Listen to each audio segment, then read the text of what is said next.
Hello बच्चों, कैसे हो आप सब लोग। मैं निहारिका आप सब बच्चों का फिर से बहुत बहुत स्वागत करती हूँ आपके अपने क्लास 10th बोर्ड बूस्टर के आज के बैच के इस लेक्चर में। और मैं उम्मीद करती हूँ आप सब बच्चे मस्त होंगे, स्वस्थ होंगे और आज के क्लास के लिए बिल्कुल रेडी होंगे। तो भाई, जैसा कि आप सब बच्चों को पता है कि अब हम लोग बहुत जल्दी हमारे सिलेबस के कंक्लूजन पर पहुंच गए हैं, यानी बहुत ही जल्दी बच्चों हम लोग हमारे सिलेबस के एंड पर पहुंच गए हैं। तो जैसा कि आप सब बच्चे आज अपनी स्क्रीन्स पर देख पा रहे हैं, भाई आज की क्लास का 12th बोर्ड बूस्टर का लेक्चर होने वाला है बच्चों दी एनिमी, और दूसरा होने वाला है बच्चों साथ ही साथ जो चैप्टर मैं आपको कराऊंगी जिसका नाम है बच्चों मेमोरीज ऑफ चाइल्डहुड। ये दोनों के दोनों चैप्टर्स की बात अगर बेटा मैं स्टार्टिंग से करूं तो ये दोनों चैप्टर्स जो है ना, ये बेसिकली प्रेजुडिस पर बेस्ड हैं। किस पर बेस्ड है भैया? प्रेजुडिस पर बेस्ड है ना। What do mean by prejudice? Prejudice होता है बच्चे जब आप किसी सामने वाले को लेकर अपने मन में ऑलरेडी एक ख्याल बनाकर बैठ जाते हैं कि ये तो ऐसा ही होगा, ठीक है, उसको बेटा यहाँ पर प्रेजुडिस बोला गया है। ये प्रेजुडिस आपको दी एनिमी में भी देखने को मिलेगा और साथ ही साथ बच्चे मेमोरीज ऑफ चाइल्डहुड में भी देखने को मिलेगा। तो चलिए फिर शुरू करते हैं आज की क्लास को, ताकि मैं आप लोगों को इन डिटेल समझा पाऊँ कि भैया प्रेजुडिस यहाँ पर कैसे यूज़ किया गया है। लास्ट क्लास में बच्चों हमने deep water, Indigo, keeping quiet और साथ ही साथ my mother eight 66, poets and pancakes, ये सारे चैप्टर्स कवर कर लिए थे। आज की क्लास में हम लोग कवर करने वाले हैं बच्चों दी एनिमी, और हम लोग करने वाले हैं बच्चे मेमोरीज ऑफ चाइल्डहुड नाम के चैप्टर को कवर। तो सबसे पहले बच्चों हम लोग शुरू करेंगे दी एनिमी के साथ। दी एनिमी चैप्टर लिखा है बच्चे पर्ल एस बक ने, जिसके अंदर बहुत ही इनडायरेक्टली, बिल्कुल डायरेक्टली बोलकर नहीं बचे, लेकिन उन्होंने इनडायरेक्टली क्या किया है, वॉर को कंडेम किया है, कंडेम्ड वॉर। उन्होंने बोला कंडेम्ड वॉर।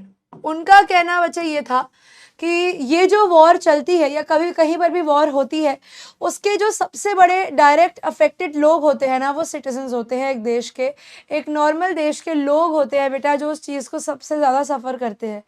तो उनका कहना ये था कि क्योंकि हम कॉमन मासेस ही हैं वो जो चीज़ों को सबसे ज़्यादा सफ़र कर रहे होते हैं, तो वो हमारे लिए ही बहुत प्रॉब्लमेटिक होता है। सबसे ज़्यादा झेलने वाले लोग कौन? Common people, common masses. तो वो कहते हैं कि अगर यहाँ पे स्टोरी आपको सुनाई जाए कॉमन मासेस के अकॉर्डिंग कि एक नॉर्मल व्यक्ति को क्या प्रॉब्लम्स का सामना करना पड़ता है वॉर के कारण या वॉर के दौरान, तो वो क्या होता है। तो स्टोरी है बच्चे एक अमेरिकन मैन की और एक जापानीज डॉक्टर की। ये अमेरिकन मैन जो था बच्चे, ये एक POW था, बेसिकली एक प्रिजनर ऑफ वॉर था, और बच्चे समहाउ इसने एस्केप कर लिया था, लेकिन ये एक बहुत ही बुरे हालात में था। He was in a battered condition. अगर बच्चे इसके हालात बताए जाए तो ये बेचारा बहुत ही बुरे हालात में था, बिल्कुल चोट लगी हुई है, ठीक है, और एक बुलेट है इसके लोअर बैक में। तो बहुत सारी प्रॉब्लम्स थी बच्चे इस इंसान को, लेकिन ये डॉक्टर सदाओ जो हमारे जापानीज डॉक्टर थे, भाई बीइंग अ डॉक्टर वो इस आदमी को मरने नहीं दे सकते थे। तो उन्होंने क्या किया बच्चे, उन्होंने इस डिलेमा को अपने मन से साइड किया कि भाई मैं अपने देश के बारे में सोचूं या एक इंसान के बारे में सोचूं। और यहाँ पर बेटा हमारे जो आदमी थे डॉक्टर सदाओ, उन्होंने डिसाइड किया कि इट इज़ बेटर कि मैं इस आदमी को सही करूं, because that is what is more important to do right now. तो बच्चे अगर ऑथर की भी बात की जाए तो पर्ल एस बक 26 जून 1892 को पैदा हुई थी हिल्सबोरो में, वेयर इज वेस्ट वर्जीनिया, जहाँ पर बच्चे शी वॉज 3 months ओल्ड। तो उनके पेरेंट्स थे वो चिंग चले गए, जहाँ पर उन्होंने अपने जीवन के 40 साल बिताए। दैट इज़ वाई बच्चे वो कस्टम्स और ट्रेडिशंस ऑफ अमेरिका के साथ बहुत ज़्यादा जो है नोन है। वो बाइलिंगुअल है, उन्हें 2 लैंग्वेज आती हैं और वो अडेप्ट है रीडिंग और writing of both English and Chinese. उनकी बेस्ट नोन नॉवल है बच्चे द गुड अर्थ, जो कि चिंग में बेस्ड है और 1931 में पब्लिश की गई थी। 1938 में बच्चे इन्हें नोबेल प्राइज़ मिला था लिटरेचर के लिए, और 70 से ज़्यादा किताबें ये ऑथर कर चुकी हैं वैरायटी ऑफ टॉपिक्स पे। इनके अंदर स्टोरीज़ की कलेक्शन है, बायोग्राफीज़ हैं, ऑटोबायोग्राफीज़ हैं, poetry, drama, children's literature etcetera. March 1973 में बच्चे इनकी डेथ हो जाती है, 2 months बिफोर उनका 81st birthday. All those things are not very important for your exam, but you should know about the person about whom you're going to study. तो ये जो चैप्टर है बच्चे दी एनिमी, ये जैसा कि मैंने बताया पर्ल एस बक के द्वारा लिखा गया है, and has everything in it that makes it anti war story. मतलब ऑब्वियसली ये वॉर जो है बच्चे इनडायरेक्टली, ये स्टोरी जो है ये वॉर को कंडेम करती है कि वॉर नहीं होनी चाहिए। But in no stage in the story the author spells out categorical condemnation of war. लेकिन पूरे चैप्टर में बचे 22 पेज का ये चैप्टर है, उन्होंने कहीं पर भी डायरेक्टली नहीं बोला कि वो वॉर के अगेंस्ट है, लेकिन उन्होंने वो प्रूफ दिए, सफिशिएंट प्रूफ्स दिए कि देखो वॉर करने से ये नुकसान होता है। The deglorification of war hinted at through the near fatal plight of American prisoner of war. Deglorification of war, आप कहते हो हमने वॉर लड़ी, बहुत महान काम किया, नहीं, उन्होंने डीग्लोरीफाई करा वॉर को कि नहीं वॉर अच्छी चीज़ नहीं है। ये उन्होंने कैसे शो किया, जब वो डेंजरस प्रॉब्लम्स दिखाती हैं, बिल्कुल लाइफ एंडिंग प्रॉब्लम्स शो करती हैं एक अमेरिकन प्रिजनर ऑफ वॉर की, जो कि बहुत ही यंग था, समवेयर अराउंड 18 to 22 उसकी एज थी, और उसकी कंडीशन की बच्चे उसकी लोअर बैक के एक कोने में बुलेट लगी हुई है, ठीक है, और वो एस्केप करा है फ्रॉम प्रोबेबली अमेरिकन वॉरशिप से, और मतलब वॉर से जो था एस्केप करने के बाद पानी के में फ्लो में बहते बहते वो डॉक्टर सदाओ के घर के बाहर आकर गिर जाता है। तो जो उसकी कंडीशन थी बच्चे, इट स्पीक्स फॉर इटसेल्फ कि वो कितनी टैटर्ड और बैटर्ड हाल के अंदर था, and it sets the reader thinking about the illogicality of war, कि भैया वॉर करने का फिर at the end of the day फायदा ही क्या है, if it is going to cause so much destruction, if it is going to cause so much of death. ये स्टोरी जो है बच्चे साथ ही साथ डील करेगी विद द कॉन्फ्लिक्ट जो डॉक्टर और उनकी वाइफ को होता है जब वो इस अमेरिकन प्रिजनर ऑफ वॉर को देखते हैं। अब बच्चे उस समय पर वॉर चल रही थी हमारी इनकी जापान की अमेरिका के साथ, तो ऑब्वियसली अमेरिका बच्चे इनका दुश्मन देश था, लेकिन they had no plan, nothing to do, वो क्या करें अपने आप को बचाने के लिए, either they could save the man और दे कुड सेव देमसेल्व्स। ठीक है, अब यहाँ पर आदमी को बचाने का मतलब ये है that they are directly putting themselves into a risky situation, and that risky situation could cause them, being in prison for such a long time, कि आपने देश के साथ ट्रीजन किया है, आपने देश को धोखा दिया है, तो उनको ट्रीजन के मतलब देशद्रोह के आरोप में अंदर भी किया जा सकता था। बट जब बच्चे उन्होंने रीज़न करा कि हम क्यों इस आदमी को हेल्प कर रहे हैं, दे वर रिमाइंडेड कि उनकी कंट्री जो है दे वर एट वॉर। जब भी वो सोचते कि इस आदमी की मदद करनी चाहिए, the servants and the conditions always used two point कि भैया तुम अभी वॉर पे हो इनकी कंट्री के साथ, so there is no reason in the world that you should save the man. But Dr. Sadao और Hannah बच्चे they were so good कि वो they were in such a dilemma of helping for the nation or the humanity, तो उन्होंने वहाँ पर वही गांधी जी की तरह ह्यूमैनिटी को चूज़ किया। बट बेटा obviously there is always a world beyond reasons, जहाँ पर रीज़न नहीं चलते, a world beyond professional loyalty, and वहाँ पर बचे डिवोशन टू ड्यूटी। और यही काम सदाओ ने किया, अपनी परफॉर्मेंस, अपनी ड्यूटी के लिए एक वो दिखाई, एक सपोर्ट दिखाया, एंड बीइंग अ डॉक्टर उनको लगा कि he can not let any man die, let alone an American man. तो उन्होंने उस आदमी को बचाया और अपनी जान पर खेल के रिस्क लेकर बचाया। और जब डॉक्टर सदाओ को लगा कि हाँ इट इज़ टाइम, अब ये आदमी ठीक है, तो उन्होंने क्या किया, उस आदमी को बच्चे भेज दिया कि जाओ, अब तुम जाओ, अब मैं तुम्हें यहाँ से एस्केप करा रहा हूँ, because he found no other way. और कहीं ना कहीं वो खुद भी उस आदमी को रखकर परेशान हो गए थे, because the more the man is going to be there in their house, the more problematic it is going to be for them. अब ऑफ कोर्स बच्चे one can not help admiring the skill and talent of the author who succeeds in condemning wars and warmongers in the strongest terms and in the most artistic and sensitive manner. तो warmongers यानी बच्चे preparators of war, तो उन्होंने क्या किया, preparators of war, जो लोग war cause करते हैं उनको बहुत अच्छे से condemn भी किया in the strongest of terms, और artistic और sensitive manner में कि आप directly किसी का नाम भी नहीं ले रहे और आप बता भी रहे हो कि भैया क्या exactly हुआ है। अब एक बार इस चैप्टर की समराइजेशन भी देख लेते हैं, जो जो इंपॉर्टेंट पॉइंट होगा मैं आपको साइड बाय साइड बताती जाऊंगी। तो बच्चे डॉक्टर सदाओ होकी जो थे ना, वो एक जापानीज डॉक्टर थे जिन्होंने अमेरिका में पढ़ाई करी थी। वैसे तो ये जापानीज डॉक्टर थे और इनके पापा जो थे वो बहुत स्ट्रिक्ट थे, लेकिन क्योंकि बच्चे द फादर न्यू कि उनके बेटे का करियर जो है वो शायद जापान में उतना अच्छा नहीं बन पाएगा जितना अमेरिका में बन सकता है, तो अपने देश के पक्के होने के बाद भी उन्होंने अपने बेटे को अमेरिका भेजा, वेयर जहाँ पे डॉक्टर सदाओ को उनकी फ्यूचर वाइफ हैना जो है मिलती है। प्रेजेंटली स्टोरी में बच्चे वो लोग जापान में रह रहे थे अपने 2 बच्चों के साथ, like rest of the world ये लोग भी इनडायरेक्टली इन्वॉल्व थे वॉर में। अब ये इनडायरेक्टली कैसे इन्वॉल्व थे बच्चे वॉर में, क्योंकि डॉक्टर सदाओ को पहले तो बोला गया था कि हम आपको वॉर पर भेजेंगे, लेकिन बाद में बच्चे डॉक्टर सदाओ को वॉर पर नहीं भेजा गया था फॉर 2 मेजर रीजंस। यहाँ पर बच्चे 2 रीजंस क्या थे, वो 2 रीजंस बड़े ज़रूरी हैं, अभी इनके पापा पर भी आएंगे कि उनके पापा का क्या रोल था। वो 2 रीजंस थे बच्चे, पहली बात तो ये एक साइंटिस्ट भी थे, ठीक है, ये एक डॉक्टर और साइंटिस्ट थे। इन्होंने 8 ईयर्स बच्चे जो थे अमेरिका के अंदर स्पेंड करे थे और इन 8 सालों के अंदर बच्चे अमेरिका में इन्होंने साइंटिस्ट मतलब डॉक्टरी और साइंटिस्ट दोनों सीख लिया था। He was a surgeon as well as a scientist. और यहाँ पर बच्चे ये एक ऐसी डिस्कवरी कर रहे थे, discovery to render wounds entirely clean. ये एक ऐसी डिस्कवरी कर रहे थे बच्चे जिससे वो दिखाना चाहते थे या करना चाहते थे कि जो चोट का निशान होता है बेटा वो पूरे तरीके से जो है मिट जाएगा। ठीक है, क्या होगा? जो चोट का निशान है बेटा वो पूरे तरीके से मिट जाएगा। ये डिस्कवरी जो थी ये करने की कोशिश कर रहे थे। अब एज ए रिजल्ट बच्चे होता क्या है, इन्हें रोक लिया गया। और दूसरा रीज़न था बच्चे जनरल की हेल्थ। इनके आर्मी का जनरल था, जनरल की जो हेल्थ थी ना बच्चे वो डिटोरियोरेट कर रही थी और उसकी हेल्थ पे ध्यान देने वाले डॉक्टर सदाव ही थे। तो इसीलिए डॉक्टर सदाव को बोला गया कि आप कहीं नहीं जाओगे, आप अमेरिका में ही रुकोगे। अब अगर सदाव के चाइल्डहुड की बात की जाए बच्चे, तो सदाव का चाइल्डहुड जो था वो भी एक ऑर्डिनरी बच्चों जैसा ही था। ट्रीज पे क्लाइंब करना, खेलना, सीज के मतलब घर तो बीच पे था बिल्कुल, तो बीच के पास अपने सी के पास एंजॉय करना। अब उनके फादर की अगर बच्चे बात की जाए तो ही was a strict father, very very strict father. ठीक है, कभी ज़्यादा हंसी मजाक नहीं किया, लेकिन ऐसी कोई भी चीज़ नहीं होगी बच्चे जो सदाव के पापा ने सदाव को देने की कोशिश जीवन में ना की हो। उनके पापा जो थे बच्चे सदाव के लिए हमेशा से एक इंस्पिरेशनल फोर्स थे इन लाइफ, जिन्होंने सिखाया था उनके बच्चे को कि आपका जो फ्यूचर है वो इस बात पे डिपेंड करता है कि आप अपने फ्यूचर को कैसे बिल्ड करते हो, आप अपने फ्यूचर को कैसे बनाते हो। वो कंप्लीटली बच्चे सदाव की एजुकेशन की तरफ डिवोटेड थे और उन्होंने उन्हें अमेरिका भेज दिया था 22 साल की एज में कि जाओ और तुम सर्जरी और मेडिसिन सीख कर आओ। डिस्पाइट द फैक्ट कि उनके पापा पर्सनली जो थे अमेरिका को या और किसी भी कंट्री को पसंद नहीं करते थे। 30 साल की एज में बच्चे सदाव वापस आते हैं और यहाँ पर आकर एक फेमस साइंटिस्ट बन जाते हैं। The father was very happy कि जो सैक्रिफाइस उन्होंने किया, जो उन्होंने अपने बेटे को बाहर भेजा, at least it has bore fruit.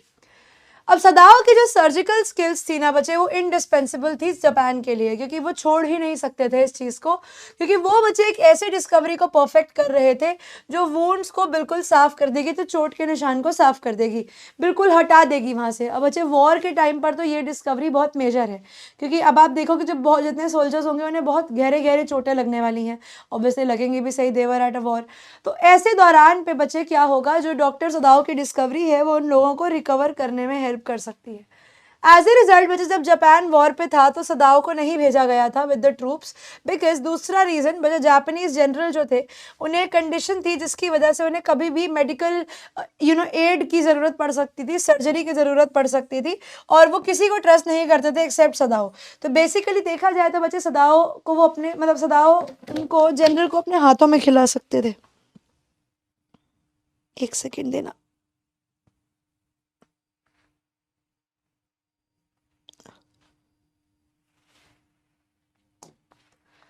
अब होता क्या है बच्चे, इन सब रीजंस की वजह से डॉक्टर सदाव जो हैं वो अमेरिका नहीं जाते।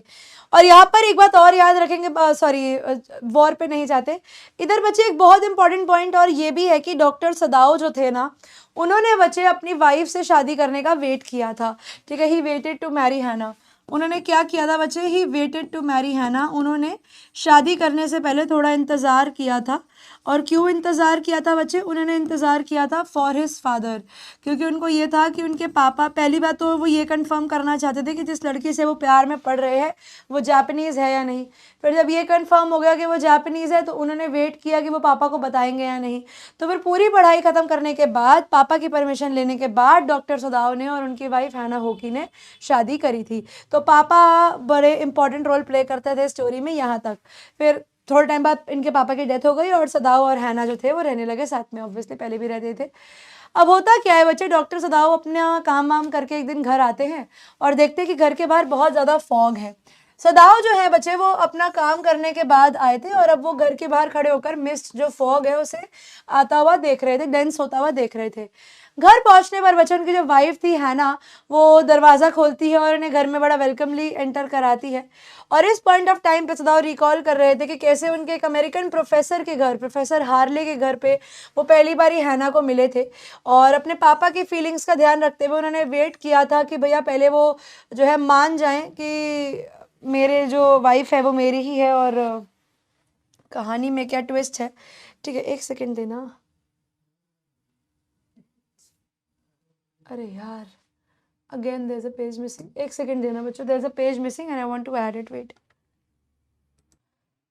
हाँ, तो चलिए अब अगली स्लाइड से समझाती हूँ कि सही क्या है। ये वाला पेज यहाँ से थोड़ा छोड़ देना, बिकॉज़ इसके आगे जो है वो सही वाला पेज नेक्स्ट से करा रही हूँ। चलिए, अब देखते हैं आगे क्या हुआ। तो अब कहानी ये थी भैया कि डॉक्टर सदाव ने थोड़े टाइम वेट किया, पहले ये चीज़ को चेक करने के लिए कि भाई जिस लड़की से उनकी शादी हो रही है वो जापानीज़ है या नहीं, क्योंकि अगर जापानीज़ नहीं होगी तो पापा मानेंगे ही नहीं, है ना। तो अब्बा नहीं मानेंगे, उनके अब्बा को मनाने के लिए भैया लड़की का जापानीज़ होना ज़रूरी था। तो पहली बात तो he waited to check whether she was purely Japanese और नॉट। एंड अब बच्चे जब उन्हें कंफर्म हो गया कि हाँ वो जापानीज़ हैं, तो फिर उन्होंने उनसे शादी कर ली and later he had 2 children. अब होता क्या है बच्चे, जब ये लोग वरांडा पे खड़े हुए थे तो कपल सॉ कि एक आदमी जो है बच्चे पानी से बाहर आया। अब डॉक्टर सुदाव और हाना जो थे उन्हें लगा पहले कि तो ये फिशरमैन होगा, वो उस आदमी की तरफ भागते हुए जाते हैं। फिर वहां पे पहुंच के वो देखते हैं बच्चे कि वो आदमी जो है बहुत ही हेवीली ब्लीड कर रहा है, और ऑन अ क्लोजर लुक वो रियलाइज करते हैं कि भैया वो तो एक वाइट मैन है जिसकी कमर के राइट साइड के कॉर्नर पे एक बुलेट वुंड है जो कि ओशन की रॉक्स की वजह से रीओपन हो गया है। अब डॉक्टर सुदाव और उनकी वाइफ एक डिलेमा में थे, क्योंकि भैया वो इतना इंजर्ड, इतना बैटर्ड आदमी था कि उसको पानी में डालेंगे तो वो वैसे ही मर जाएगा, पुलिस के हवाले करेंगे तो वो तो जीने नहीं देंगे, और यहाँ पर छोड़ेंगे तो उनका कॉन्सेंस नहीं मानेगा। तो इसीलिए बच्चे they had no other option उस आदमी के कैप को चेक करने के बाद जिस पर लिखा हुआ था यूएस नेवी, जो दिखाता है कि this injured man was American prisoner of war, और वो भाग के यहाँ पर आया है।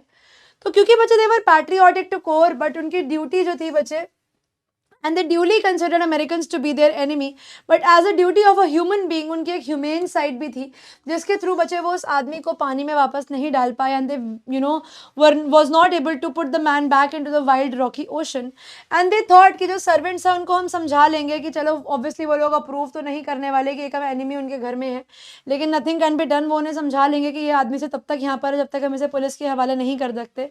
नोइंग वेल कि वो सदाव की रेपुटेशन को इफेक्ट कर सकता है, उन्होंने फिर भी उस आदमी को लिया और अपने घर लेकर चले गए। जिस रूम में बचे उस आदमी को रखा गया वो सदाव के पापा का कमरा था। वो एक परफेक्ट जापानीज रूम था जिसमें चेयर्स और कोई भी फॉरेन बेड नहीं था। Now the irony of the situation was कि जो पापा के कमरा था जहाँ पर आज तक कोई जापानीज चीज़ के अलावा कोई और फटक नहीं सकता था, वहाँ पर एक अमेरिकन मैन को बच्चे उनके कमरे में रखा गया था। सो अब आदमी को डीपली मैटेड फ्लोर पे लिटाया गया जो कि ऑलरेडी खराब हो चुका था खून बहने की वजह से। हैना वाज वेरी हेजिटेंट कि भैया उसे कवर किया जाए नहीं किया जाए, because the man was very dirty. तो उसने डिसाइड किया कि इस आदमी को साफ करना पड़ेगा। तो इस आदमी को साफ करने के लिए उसने यूमी, अपनी जो केयर टेकर है उनके बच्चों की नैनी, उनको बुलाया और बोला कि आप एक काम कीजिए, आप इस आदमी को जो है साफ कर दीजिए। अब क्या करे भाई, इस आदमी को ऐसे तो साफ किया जा नहीं सकता था। तो अब यूमी को बुलाया गया। यूमी ने तो साफ मना कर दिया कि भैया ये तो आदमी पर मैं तो बिल्कुल हाथ नहीं लगाऊंगी, आप लोग अमेरिका रहकर आए हो, ये तो आपकी ड्यूटी है भैया, आपके बड़े बड़े लोगों के बड़े बड़े चोचले, ये मेरा काम नहीं है, अगर आप करना चाहते हो तो ये काम आप खुद करो, do not tell me to do this. तो उसने डिसाइड किया यूमी को बोलने का, द नानी टू वॉश हिम। उतने में सदाव ने डिसाइड किया कि वो बाकी सर्वेंट्स को बुलाकर बताएंगे। सबको बताने के बाद उन्होंने उस आदमी के पल्स को चेक किया, उसकी हार्ट बीट को चेक किया विच वॉज वेरी फेंट, और डिसाइड किया कि इस आदमी के बैक में से बुलेट निकालनी ही पड़ेगी। बीइंग अ डॉक्टर बेटा, अगर उन्हें पता है that man is in a problem तो वो उसे ऐसा तो नहीं छोड़ने वाले। हैना जाती है और यूमी को बुलाकर लाती है। दोनों सर्वेंट जो थे बच्चे वो बहुत शॉक हो जाते थे, गार्डनर एंड द कुक, कि उनके घर के अंदर एक अमेरिकन मैन है जो सदाव ने उन्हें बताया है। गार्डनर एक ओल्ड सुपरस्टिशियस मैन होने के नाते बोलता है कि आपको इस आदमी की मदद नहीं करनी चाहिए। अगर गन ने और सी ने दोनों ने इस आदमी को मारा है, और अगर आप नेचर के विरुद्ध जाओगे तो you are going to go against the nature, तो nature is going to avenge you, nature आपसे बदला लेगा एंड ऑल दैट स्टफ। यूमी जाती है कमरे में। यूमी ने जब उस डर्टी मैन को देखा तो यूमी ने तो साफ मना कर दिया। उसने बोला कि देखो भैया मैडम, ये तो आपकी ड्यूटी है, मैं तो इस आदमी को बिल्कुल भी साफ नहीं करने वाली। I am not going to clean this man, do whatever you wish to do. ये आदमी मेरी रिस्पॉन्सिबिलिटी नहीं है, therefore I am not going to clean him. और ये बोलकर यूमी को भी हैना ज़्यादा फोर्स नहीं कर सकती, क्योंकि अगर ज़्यादा फोर्स करेगी तो प्रॉब्लम हैना के लिए ही हो जाएगी। अगर what if she goes out and tells everyone what is happening in the house. तो इसीलिए हैना काफ़ी हेल्पलेस होकर उस आदमी को खुद ही साफ करती है। उतने में सदाव जो है बच्चे कमरे में अपनी सर्जिकल इक्विपमेंट्स को लेकर आता है और हैना को बोलता है कि तुम्हें मेरे साथ यहाँ पर रुकना पड़ेगा, बिकॉज हो सकता है कि इसे एनेस्थीसिया की अगर ज़रूरत हो तो तुम्हें वो एनेस्थीसिया दोगी। अब हैना जो है बच्चे, उसने आज तक कोई ट्रीटमेंट देखी नहीं, कुछ मेडिकल चीज़ें देखी नहीं, अब हैना वाज वेरी शॉक्ड कि यार ये कैसे कर लूँ मैं, ये तो मेरे बस की ही नहीं है, this is something that I can not even think of doing. और हैना ने क्योंकि बच्चे आज तक ब्लड नहीं देखा था, तो डॉक्टर सदाव ने जब उस आदमी पर ऑपरेशन करना शुरू करा, सो हैना when she saw blood she puked, उसको उल्टी आ गई, वो भाग जाती है वहां से बाहर। इस पॉइंट ऑफ टाइम पे बच्चे डॉक्टर सदाव अपने आप को बहुत ही इरिटेबल और बहुत ही इम्पेशेंट फील करते हैं, क्योंकि वो इस अमेरिकन मैन की वजह से अपनी वाइफ की मदद करने भी नहीं जा पा रहे थे, therefore he felt very bad.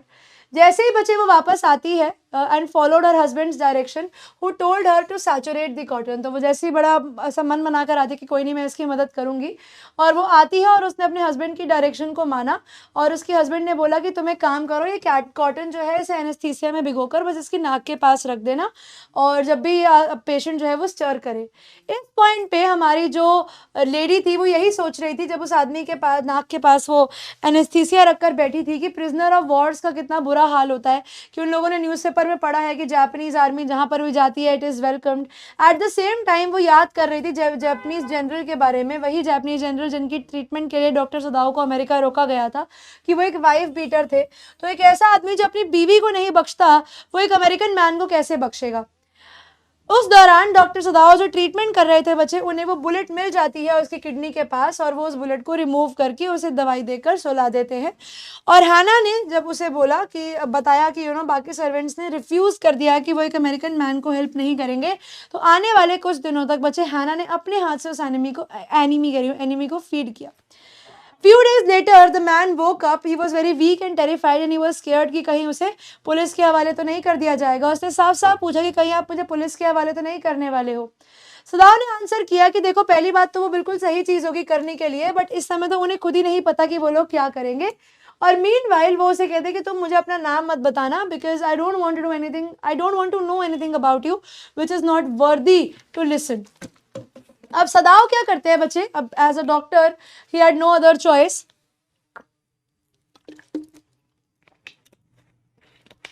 And willingly of course doctor Sadao जो है बच्चे उस आदमी की वुंड्स को ट्रीट करते हैं। जब उन्होंने बच्चे आखिरी स्टिचेस निकाल लिए, उन्हें पता था कि ये आदमी 15 दिन से ऊपर नहीं लेगा रिकवर करने के लिए, तो वो जाते हैं अपने रूम में, एक लेटर जो है बच्चे चीफ ऑफ पुलिस को लिखना शुरू करते हैं, because now he was able to see कि ये आदमी रिकवर कर रहा है, तो देयर आर चांसेस कि अब वो डायरेक्टली इसको पुलिस के हवाले कर सकते हैं। उन्होंने लिखा कि भैया 21 डे ऑफ फरवरी को एक एस्केप्ड प्रिजनर जो है वो हमारे घर के बाहर आकर जो था पानी में से गिर गया था, एंड इतना ही लिखकर बच्चे उन्होंने वो अनफिनिश्ड लेटर को फोल्ड किया और अपने सीक्रेट ड्रॉअर में रख दिया। तो आप ये भी कह सकते हो बच्चे कि शायद से ये उनकी तरफ से एक स्ट्रैटेजिक मूव होगा, कि कल को अगर वो पकड़े गए तो कम से कम वो पुलिस को ये तो दिखा सकते हैं कि मैं आपको लेटर लिख रहा था, I was writing a letter to tell you कि हमारे घर में एक अमेरिकन मैन है। अब इंटरेस्टिंग बात होती है बच्चे 7th डे पर, अभी तो जो सर्वेंट्स थे वो इनडायरेक्टली मना कर रहे थे कि आप इस आदमी को निकालो घर से, आप इस आदमी को निकालो घर से, लेकिन 7th डे पे बच्चे रिबेलियन बहुत ही क्लियर था।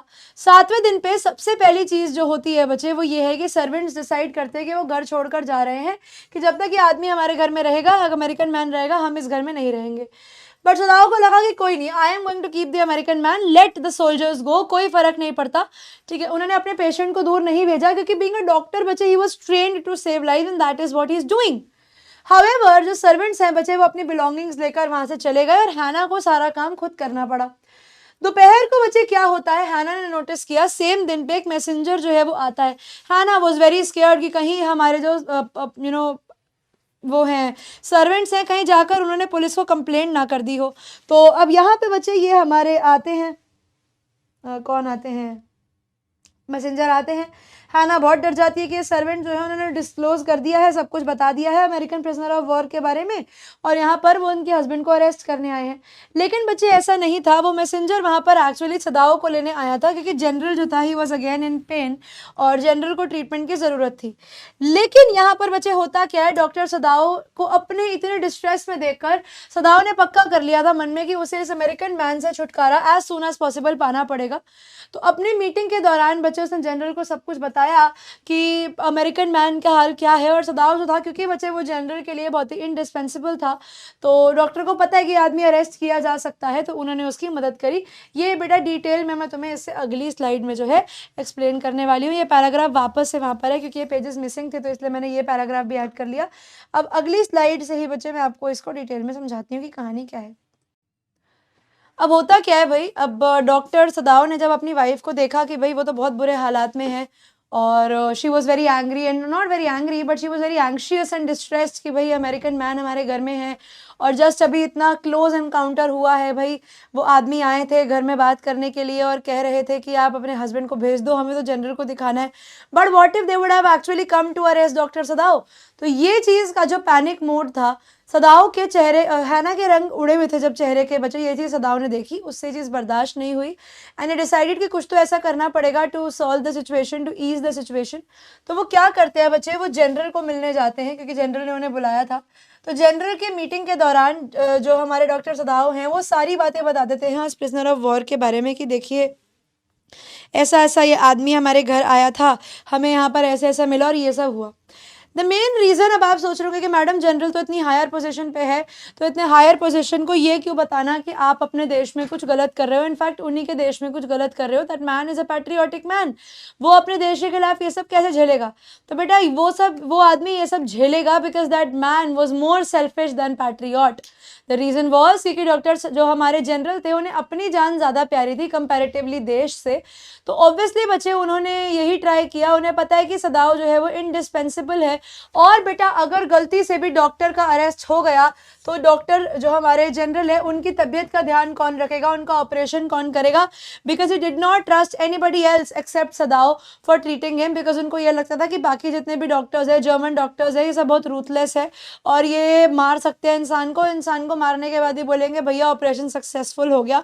तो वो ऐसी चीज़ें नहीं चाहते थे, इसीलिए उन्होंने डिसाइड किया कि वो डॉक्टर सदाव को बचवाएंगे। और उसके लिए बच्चे उन्हें क्या करना पड़ेगा कि ऑब्वियसली वो डॉक्टर सदाव ने एक अमेरिकन मैन को अपने घर में रखा था, तो उन्होंने सदाव को बोला कि आज से तेरी सारी परेशानियां मेरी हो गई, और उन्होंने बोला कि तू चिंता मत कर, मैं तेरे लिए प्राइवेट असैसिन्स भिजवा देता हूँ, प्राइवेट प्रोफेशनल किलर्स भिजवा देता हूँ रात को।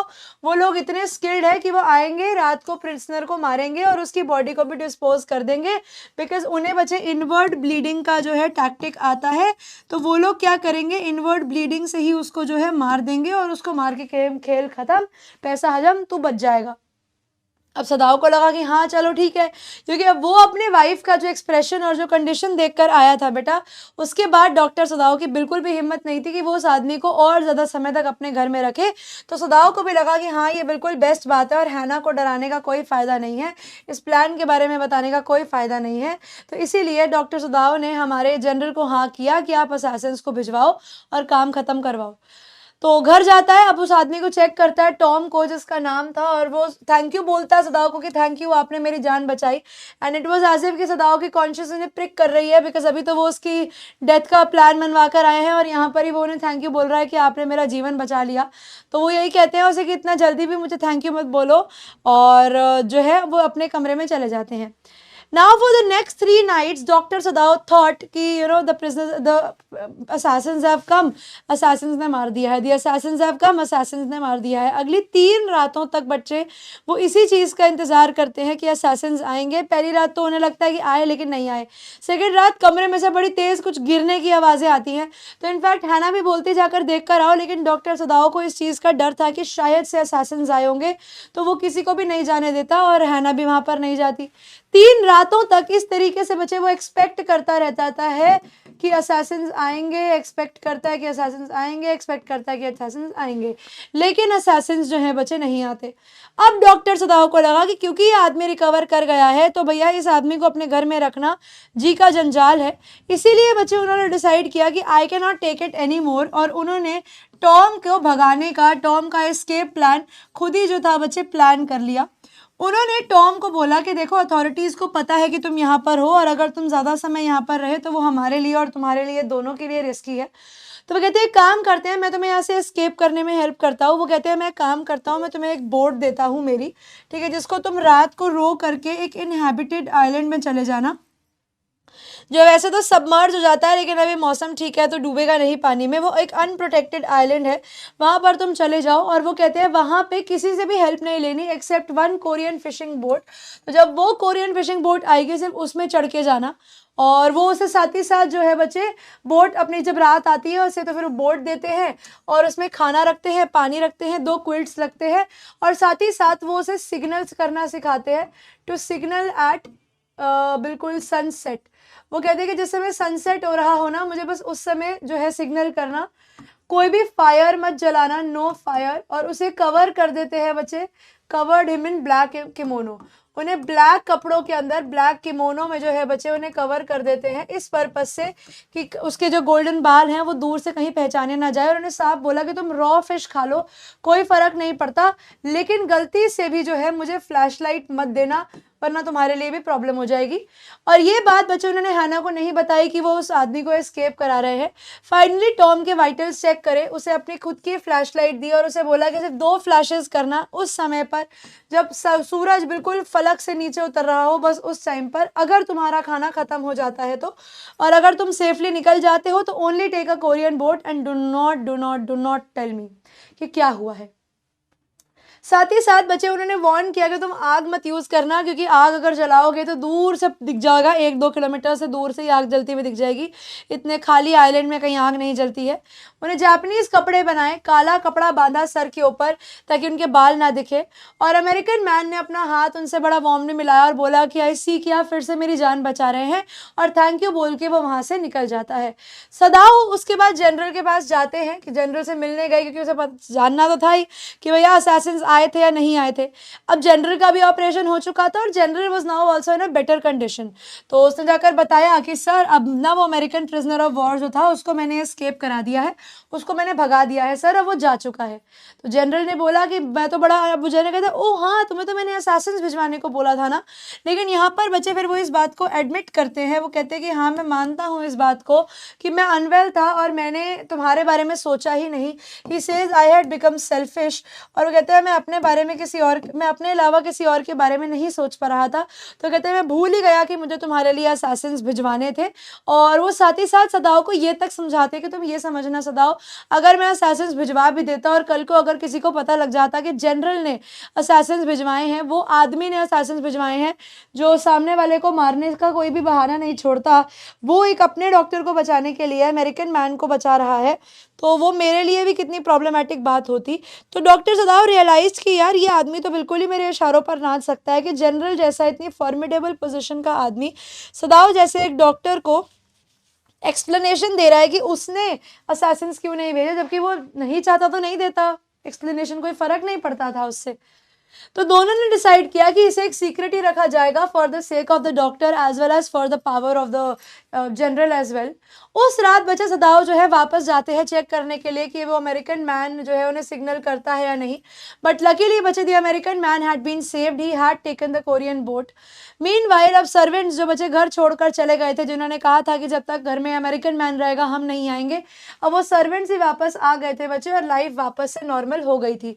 लेकिन डॉक्टर सदाओ के दिमाग में एक सवाल जरूर आता रहा कि ये जितने भी अमेरिकन थे उनको वो याद कर रहे थे, भले ही वो प्रोफेसर हार्ले हों जिनके घर उन्हें हैना मिली, उनकी वाइफ हो जो वॉल्यूबल थी लेकिन दिल की ठीक थी, उनके ओल्ड एनाटॉमी टीचर जिन्होंने उन्हें पढ़ाई लिखाई के बारे में सिखाया, जिन्होंने बेटा उन्हें सिखाया कि तुम जो है जीवन में आगे कैसे बढ़ सकते हो, उन्हें सिखाया कि एक इंसान की बॉडी पर किस तरीके से जो है सर्जरी करनी होती है, बॉडी के एक एक पॉइंट के बारे में बताया, जिससे उन्होंने इतना सीखा। उनकी लैंड लेडी जो वैसे तो बड़ी रूड थी लेकिन फिर भी उन्हें शेल्टर दिया प्रेजुडिस होने के बाद भी, और जब उन्हें इन्फ्लुएंजा होता है तब उनका केयर भी किया। अब वो कहते हैं ऑल्दो वहाँ पर बहुत प्रेजुडिस था against the Japanese in America, but फिर भी these all people had somehow been good to him. तो अब वो यही सोचते रह गए, he was in last thoughts of the chapter in the chapter was कि वो यही सोच रहे थे कि वो यंग मैन को उन्होंने क्यों बचाया, why he had been unable to kill him, वो उसको क्यों नहीं मार पाए।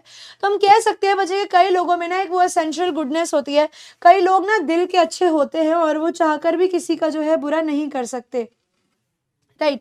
एंड जो इंसान अच्छा कर रहा होता है और सामने वाले का बुरा नहीं कर रहा होता, उसके साथ भी अक्सर बेटा बुरा नहीं होता।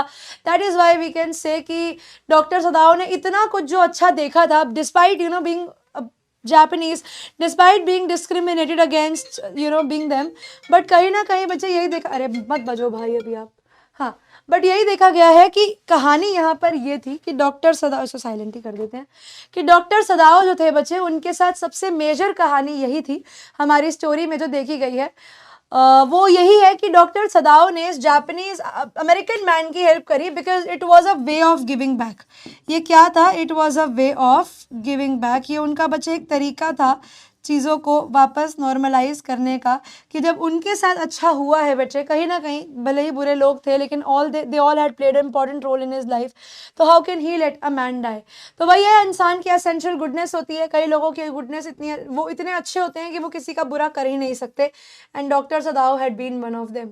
अब यहाँ पर बच्चे देखते हैं आपके साथ कुछ सवाल। तो भैया सदाओ ने अपने दिमाग में ये ठान लिया था कि जो भी उनके पापा ने कहा है, उनके पापा ने कभी उनसे जोक नहीं किया, कभी उनके साथ खेला नहीं, लेकिन बहुत मेहनत करी उनके साथ जीवन में ताकि वो बना पाए उन्हें जैसे उनके बेटे हैं। सदाओ को पता था कि बेटा उनकी एजुकेशन जो थी उनके पापा का चीफ कंसर्न था, उनके पापा का मेन कंसर्न था। इसी रीज़न के लिए उन्हें 22 साल की उम्र में अमेरिका भेज दिया गया था ताकि वो सर्जरी और मेडिसिन के बारे में सीख सके। फिर वो 30 साल की उम्र में वापस आते हैं बच्चे, और इससे पहले कि इनके पापा की डेथ हो, सदाओ के पापा ने अपने बेटे को फेमस डॉक्टर और सर्जन बनते हुए देखा है, बिकॉज वो एक ऐसी डिस्कवरी कर रहे थे बच्चे जो वुंड्स को एंटायरली क्लीन कर देगा, चोट के निशान को कंप्लीटली ठीक कर देगा। अगर वो अब्रॉड नहीं गए होते बच्चे ट्रूप के, he had not been sent to abroad with troops। Also बच्चों ने पता था कि कुछ ना कुछ डेंजर है उस ओल्ड जनरल के लिए, और कभी भी उन्हें मदद की ज़रूरत पड़ सकती है, जिनकी ट्रीटमेंट अभी कर रहे थे वो मेडिकली, तो इसीलिए सदाओ को जापान में रखा गया था। इनफाइनाइट का मतलब यहाँ पर बच्चे क्या है? तो इनफाइनाइट बच्चे नेवर एंडिंग और एटर्नल दोनों हो सकता है, इसीलिए हम लोग ऑप्शन नंबर डी के साथ क्वेश्चन में जाएंगे। What does the speaker mean by perfecting a discovery? तो बच्चे honing this discovery, making himself perfect for Hannah, नहीं, मेकिंग द डिस्कवरी परफेक्ट ये भी हो सकता है। होनिंग द डिस्कवरी, होनिंग का मतलब होता है इम्प्रूविंग, नहीं, तो उस डिस्कवरी को परफेक्ट करना, यानी उस चीज़ पे और काम करना और उसको और सही तरीके से बनाना, नहीं, फिर तो ए एंड बी दोनों ही हो सकते हैं। अगर होनिंग द डिस्कवरी भी इम्प्रूव करना होता है, मेकिंग द डिस्कवरी परफेक्ट भी है, तो ऑप्शन नंबर डी होगा बच्चे क्वेश्चन का सही आंसर फिर तो, क्योंकि मैं उसको बी समझ रही थी। Why was Dr. Sadao not sent to abroad? बच्चे क्योंकि he was perfecting a discovery and for the general, तो बच्चे both B and C आपके क्वेश्चन के सही आंसर है। मुझे लग रहा है इसके सारे आंसर डी ही हैं। नेम द प्रोफेसर, तो बच्चे प्रोफेसर कौन थे? प्रोफेसर हार्ले थे वो, प्रोफेसर हार्ले, ठीक है। चलिए अब कुछ सवाल देख लेते हैं इस चैप्टर की। कहाँ गए भाई सवाल? ये रहे सवाल। यहाँ पे बच्चे आपको आंसर के पॉइंटर्स दिए गए हैं। आप लोग जब पेपर में क्वेश्चंस अटेम्प्ट करेंगे तो प्लीज उन्हें पॉइंटर्स में नहीं, पैराग्राफ में ही लिखिएगा। देखो भाई, eight the end of the conversation with general Sadao felt relieved and guilt free. Why?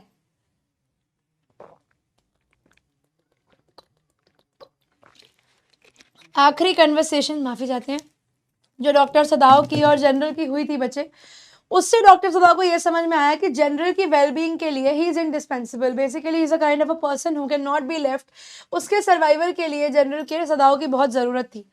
General किसी और डॉक्टर को ट्रस्ट नहीं करते थे, तो गलती से भी अगर बच्चे अरेस्ट हो जाते doctor Sadao for being tried for saving an enemy seller, तो जनरल जो है वो फंस जाते। वो उनकी ट्रीटमेंट कौन करता? तो यहाँ पर जनरल ने अपने आप को सेफगार्ड करने के लिए, टू सी कि कोई भी हार्म जो है डॉक्टर सदाओ को ना आए, इसीलिए उन्होंने बोला था कि वो उनके लिए प्राइवेट असैसिन्स जो हैं वो भिजवाएंगे। तो मतलब वही है ना, आज से तेरी सारी परेशानियां मेरी हो गई। उन्होंने परेशानियां कही कि दे दो भैया सब, तुम मुझे दे दो। बच्चे the chapter enemy, what is the message from this chapter? तो बच्चे the enemy gives a message कि humanism transcends all man made prejudices and barriers, कि इंसानियत जो है बच्चे वो सारे इंसानी बनाए प्रेजुडिसेस और बैरियर्स से ऊपर है। यहाँ पर डॉक्टर सदाओ ने बच्चे अपने एथिक्स ऑफ मेडिकल प्रोफेशन को अपहोल्ड करते हुए ये ध्यान नहीं दिया कि वो किसकी ट्रीटमेंट कर रहे हैं, और उन्होंने बच्चे एक एनिमी तक को ढंग से ट्रीट किया। ये स्टोरी एक ग्रेट लेसन है बच्चे पीस, लव और सिंपैथी की, कि आपको अपने आसपास वाले लोगों के साथ कैसे वो फीलिंग ऑफ ह्यूमैनिज्म और एकता बनाकर रखनी होती है। तो बच्चे Sadao and Hana looked up upon their time in America with disdain due to the prejudice that they were subjected to. How does racial prejudice taint a person's soul forever. तो बच्चे doctor सदाव और हैना दोनों Japanese थे, दोनों America रहकर आए हैं, दोनों ने similar kind of racial prejudices face करे हैं। बिकॉज आपको पता है कि जब आप वेस्टर्नाइज्ड कल्चर की बात करते हो तो वहाँ पर लोग अपने आप को थोड़ा सा सुपीरियर समझते हैं, ठीक है। तो यहाँ पर भी बच्चे सेम वही सुपीरियोरिटी कॉम्प्लेक्स था, they considering themselves to be superior in other Easterns, क्योंकि जापान तो बिल्कुल ईस्ट में पड़ता है, ईस्ट वही है, ईस्ट वर्सेस वेस्ट का जो प्रॉब्लम है वो यहाँ पर भी चल रहा था। तो बच्चे रेशियल प्रेजुडिस जो है वो एक पर्सन के सोल को हमेशा हमेशा के लिए टेंट कर देता है, खराब कर देता है, एक ब्लॉट कर देता है उसको, उस पर एक धब्बा डाल देता है, क्योंकि इंसान कभी भी इन चीज़ों से बाहर ही नहीं आ पाता। वो ये सोचते कि भैया मैं तो अपने आप को इंसान समझता था, इन्होंने तो मुझे कुछ समझा ही नहीं है। ये deep seated feelings of inferiority ले आता है। क्या इतना बुरा हूं मैं माँ, क्या सच में इतना बुरा हूं। ऑफ एंगर, कि हम कुछ कर नहीं सकते अपने लिए, रिजेंटमेंट, और कहीं ना कहीं एक गुस्सा रह जाता है, एक वो हेट्रेड रह जाती है सामने के वाले के लिए मन में कि भाई तुम पागल तो नहीं हो। अंडरमाइंस वंस सेल्फ वर्थ, इंसान अपनी खुद की वर्थ नहीं पहचान पाता, उसे खुद अपने में ही गलतियां लगने लगती कि हाय मैं कितना बुरा इंसान हूँ। फॉस्टर्स बिटरनेस, इंसान जो है वो बहुत ज़्यादा बेकार हो जाता है सामने वाले के साथ, और इंसान की जो ट्रस्ट करने की एबिलिटी होती है उसे भी खराब कर देता है। और साथ ही साथ बच्चे ये एक लास्टिंग इमोशनल और फिजिकल इम्पैक्ट भी हमारे मन पे छोड़ता है, जिससे हम बाहर नहीं आ पाते। तो ये भी यही चीज़ बच्चे हमारी स्टोरी में देखी गई है। बच्चे what force doctor Sadao to be impatient and irritable with the patient. तो होता क्या है बच्चे, डॉक्टर सदाव जो ट्रीटमेंट कर रहे थे उस आदमी की, तो हैना जो थी शी स्टार्टेड रेचिंग, वो प्यूक करने लग जाती है, because it was the first time she was seeing so much blood gushing out from a man's body और एनी ह्यूमन्स बॉडी। और उसे ये चीज़ जो थी बच्चे देखी नहीं गई, तो वहाँ से वो उल्टी करते हुए भाग जाती है बाहर। एंड डॉक्टर सदाव बच्चे एक ऐसे जंक्चर पे थे जहाँ पर वो इस आदमी को छोड़ भी नहीं सकते, because if he is going to leave the man in the same way, तो ये आदमी जो है बच्चे ये बचेगा नहीं, ठीक है, ये आदमी जो है ये जीवित नहीं रहेगा। इसीलिए बच्चे उन्होंने क्या किया, he was feeling very impatient कि वो अपनी वाइफ को भी नहीं संभाल पा रहे हैं, and he is stuck here with an enemy person, ठीक है, enemy, the man of an enemy race. The wounded white man बच्चे urgently needed an operation as he was critically injured. हैना जो थी बच्चे वो सदाव के साथ थी जब उसने ऑपरेशन करना शुरू किया प्रिजनर पे। हैना ने आज तक कोई भी ऑपरेशन नहीं देखा था बच्चे, बिकॉज हैना वाज नॉट अ डॉक्टर, याद रखना। She vomited at the site of blood. अब सदाव जो थे वो उसे इस स्ट्रेसफुल सिचुएशन में हेल्प करना चाहते थे, लेकिन वो अपने पेशेंट को छोड़ भी नहीं सकते थे, जिसकी वजह से वो बहुत ही इम्पेशेंट और इरिटेबल हो गए, because he was feeling very helpless कि वो चाह कर भी अपनी बीवी की मदद नहीं कर पा रहे हैं, ठीक है। बच्चे how does the writer indicate that doctor Sadao's father was a very traditional unconventional man. तो बच्चे सदाव की जो एजुकेशन थी वो उनके पापा का मेन कंसर्न था। इनफैक्ट उन्होंने उन्हें 22 की एज में अमेरिका भी भेज दिया सर्जरी और मेडिसिन पढ़ने के लिए। सदाव के पापा एक ट्रू पैट्रियट थे और बहुत प्राइड लेते थे जापानीज कल्चर के अंदर। ऐसे आदमी ने ही उन्हें अमेरिका भेजा just for the sake of his education. तो it takes a lot of courage to do those things. That is why बच्चे सदाव जन ने जब शादी करी हैना से, तो पापा का वेट किया, पापा से अप्रूवल लिया, और वो अपने पापा को अपसेट नहीं करना चाहते थे। साथ ही साथ पापा स्ट्रिक्ट थे बट वेरी डेडिकेटेड। पापा स्ट्रिक्ट थे लेकिन बड़े डेडिकेटेड थे अपने बेटे की तरफ। तो इसीलिए आप कह सकते हो बच्चे कि उनके पापा जो थे वो एक ट्रेडिशनल और कन्वेंशनल मैन थे, ठीक है। Now let's see this question. बच्चे what impression do you form about doctor Sadao as a man and as a surgeon after reading the chapter the enemy. बच्चे after going to the chapter the enemy we come to the conclusion कि doctor Sadao जो थे वो एक excellent surgeon थे और एक बहुत अच्छे ह्यूमन बीइंग थे पर excellence. He appeared to be a man full of compassion and a surgeon in the truest sense of the word. अगर बात की जाए इंसान की तो अच्छे इंसान थे, और अगर बात की जाए एज अ सर्जन तो बहुत अच्छे से काम करते थे, ड्यूटी के लिए बहुत डेडिकेटेड थे। He did not think before operating on a man whether he's a friend or an enemy.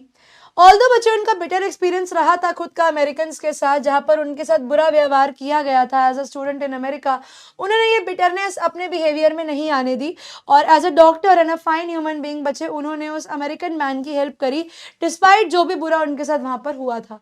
He new कि अगर वो पकड़े गए तो he will be that he had harboured an American prisoner of war in his own house, तो उन्हें एक traitor बोल दिया जाएगा, उन्हें ट्रीजन के तौर पर जो है जेल में डाल दिया जाएगा। डिस्पाइट ऑल ऑफ दिस बच्चे उनकी कॉन्साइंस जो थी, उनका जो मन था, उनके मॉरल्स थे एज अ ह्यूमन बीइंग, उन्होंने उस आदमी को नहीं मरने दिया because he could not do that.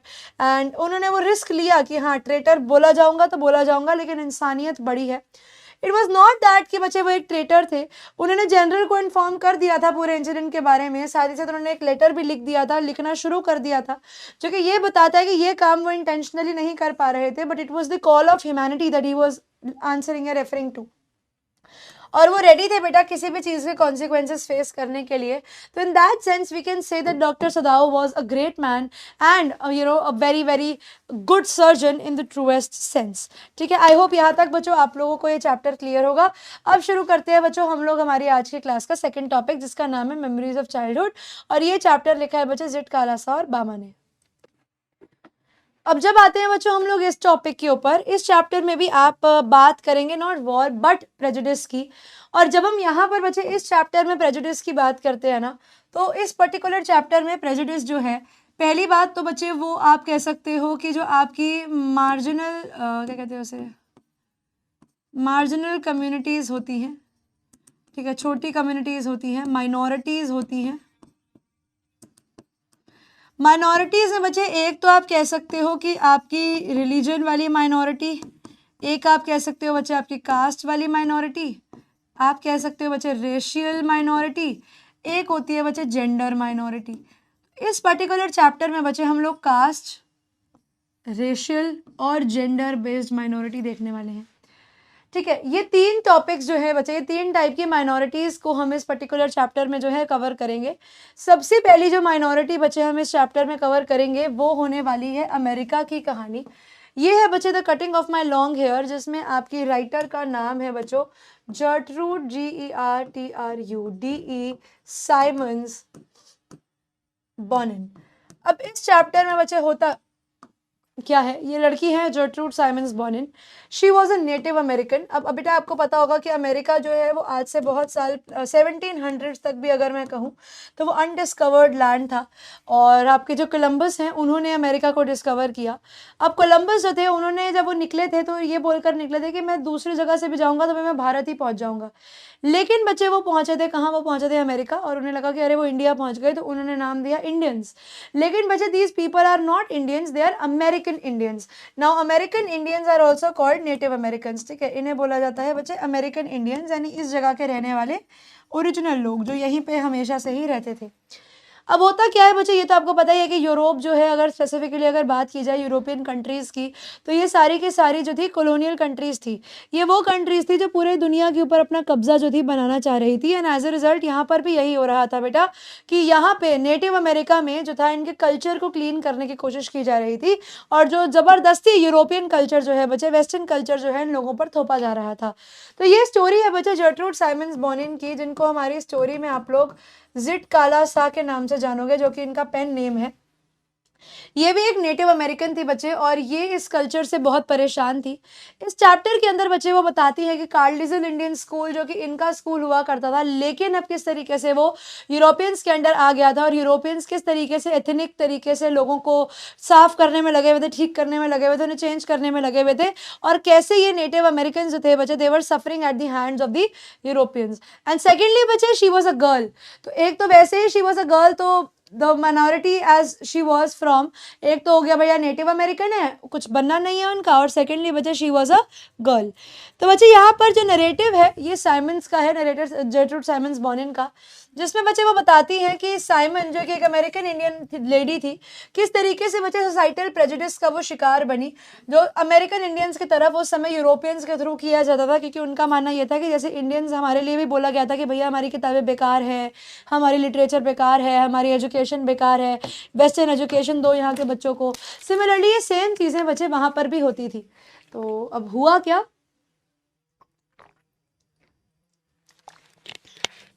हमारी जिट कालासा जो थी बच्चे, इन्हें भेजा गया कहाँ पर, इन्हें भेजा गया बच्चे कार्लिजल इंडियन स्कूल। अब कार्लिजल इंडियन स्कूल जो था बच्चे प्रीडोमिनेंटली था तो ये एक नेटिव अमेरिकन स्कूल, लेकिन यहाँ पर अब क्योंकि जो आपके यूरोपियंस थे उनका रूल था, तो वो यहाँ पर बच्चों को अपने टाइप की मॉडर्न एजुकेशन देने की कोशिश कर रहे थे।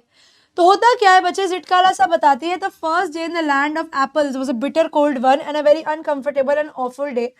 पहली बात तो वो कहती है सब कुछ बहुत ही अनफेमिलियर था, ठीक है, and she was very confused with whatever was happening around. सब बच्चों के यूनिफॉर्म्स चेंज कर दिए हैं, चिपके चिपके कपड़े पहना दिए हैं, टाइटली क्लिंगिंग क्लोथ्स पहना दिए हैं। ज़िटकाला सा को इतने टाइट एक्सपोजिंग कपड़े अच्छे नहीं लगते थे, but she was said to wear all those things just as a part of culture. पहले उसको उसकी मम्मी से अलग कर दिया गया और ज़बरदस्ती यहाँ पर फिर उसे एजुकेशन दी जा रही है, उसे सिखाया जा रहा है कि आप ऐसे करिए, ऐसे करिए, ये नहीं हो सकता, वैसे नहीं हो सकता। She felt perplexed with the local customs. यहाँ के लोकल कस्टम्स की वजह से बच्चे वो बहुत ज़्यादा कंफ्यूज फील कर रही थी। इन एडिशन बच्चों से बहुत ही प्रेशर्ड फील हो रहा था, क्योंकि उन्हें ऐसे ड्रेस में इमॉडेस्ट वे आप कह सकते हो, उनका मानना ये था कि जो कपड़े उन्हें पहनाए गए हैं वो बड़े ही इमॉडेस्ट कपड़े हैं, वो बड़े ही गरीब खराब से कपड़े हैं, बहुत ही डिसरिस्पेक्टफुल है, क्योंकि बच्चे वो बहुत ही टाइटली क्लिंगिंग क्लोथ थे, टाइटली क्लिंगिंग क्लोथ्स थे, चिपके चिपके कपड़े थे बच्चे शरीर से, और इसीलिए उसे वो ये सब जो थे पसंद नहीं आ रहे थे, तो उसने अपने आप को एक शॉल से ढका हुआ था।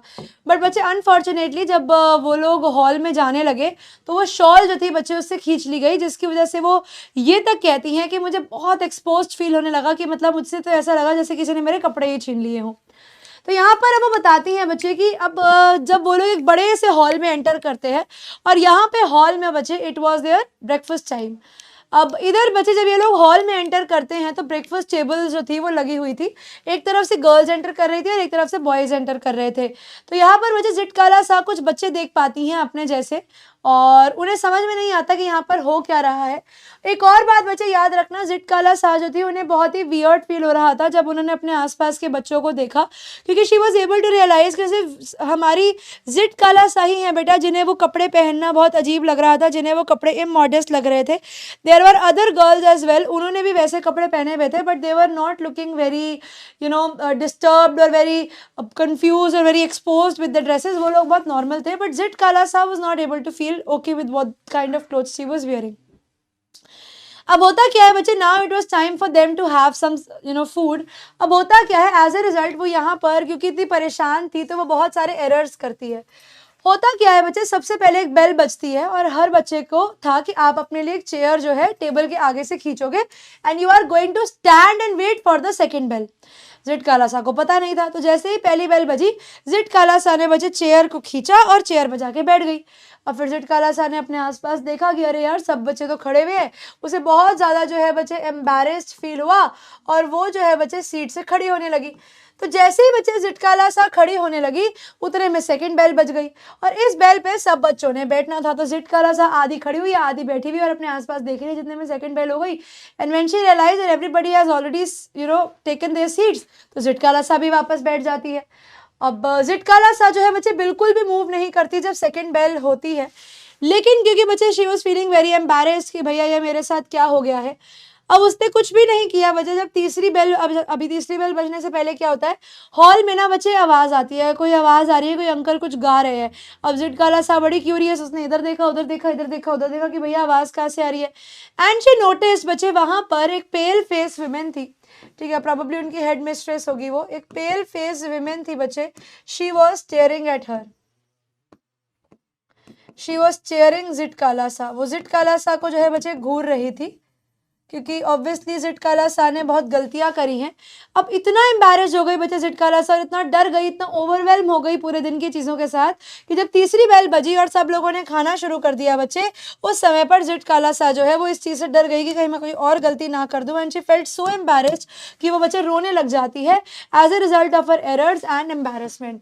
और उसके बाद क्योंकि वो पेल फेस वुमेन बच्चे क्योंकि उसे घूर भी रही थी, तो इसीलिए she was very very scared कि अब पता नहीं मेरे साथ क्या होगा, because that is how she has come into radar. इस तरीके से वो सबकी नजरों में आ गई थी। अब हुआ क्या बच्चे, थोड़ी देर बाद उसकी दोस्त जो है जुडविन आती है। वो कहती है, मुझे उस जुडविन को थोड़ी बहुत इंग्लिश आती थी, और जुडविन ने आकर बताया कि वो पेल फेस विमेन जो है वो प्लान कर रही है कि वो हमारे बालों को शिंगल कर देगी, वो हमारे बाल जो है उन्हें काट देगी। अब उनके कल्चर के अंदर बच्चे जो मोर्निंग करने वाले लोग होते हैं, जो शोक मनाने वाले लोग होते हैं, सिर्फ वही बाल छोटे करते हैं, या फिर जो अनस्किल्ड वॉरियर्स जिन्हें बंधक बना लिया जाता है, सिर्फ वही लोग अपने बाल कटवाते हैं। अब ऑब्वियसली बालों का कटना उनके लिए कावर्डाइज का सिंबल था, एक डरपोक होने का एक प्रतीक था। तो जो हमारी लड़की थी बच्चे, दिस गर्ल सिटकाला साहब, वो इस चीज़ को एक्सेप्ट करने के लिए रेडी नहीं थी। उन्होंने डिसाइड किया कि देखो भैया, मैं इतनी जल्दी तो हार नहीं मानने वाली हूँ, पहले मैं छुपूंगी, पहले मैं भागूंगी, पहले मैं रिटेलिएट करूंगी, रिबेल करूंगी, आखिर में हार माननी है तो मान जाएंगे, लेकिन I am going to fight. तो वो क्या करती है बच्चे, वो छुपने की कोशिश करती है, लेकिन और वो एक डीप दूर कमरे के दूसरे कोने में, पहली बात तो वो निकल जाती है छुपते छुपाते, और उसके बाद बच्चे वो कमरे के एक दूसरे कोने में जाकर जो है जमीन के नीचे नहीं, बेड के नीचे एक डार्क रूम के अंदर जाकर छुप जाती है।